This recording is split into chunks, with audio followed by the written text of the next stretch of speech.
আসসালামু আলাইকুম, কেমন আছেন সবাই? আজকে দুপুরে আমরা রান্না করব কুমড়া দিয়ে ডিমের তরকারি, যেটা আমি কখনোই খাই নাই।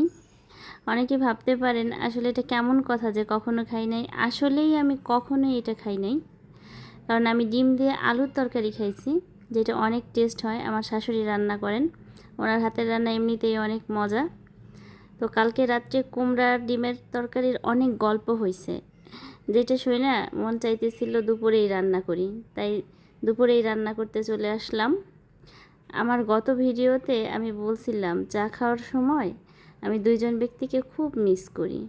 ওরা হচ্ছে আমার দুইটা ননদ, একজন দেশে থাকে, আরেকজন দেশের বাইরে থাকে, ও ইউএসএ থাকে। তো বাংলাদেশ টাইম রাত 1:30টার দিকেও আমাকে ফোন দিছিল, কথা হয়েছে ওর সাথে। তখন ওই ডিমের তরকারি কুমড়া দিয়ে রান্না করে খাইতেছিল। তো তরকারির কালারটা এত ভালো লাগতেছিল দেখতে, আর ও খাওয়ার সময় বলতেছিল অনেক মজা হয়েছে, ট্রাই করে দেখো, অনেক ভালো লাগবে। তো যাক, দুপুরে ট্রাই করলাম, সাথে একটু কাবাব করলাম, দেখি তরকারি কেমন হয়। আল্লাহ হাফেজ।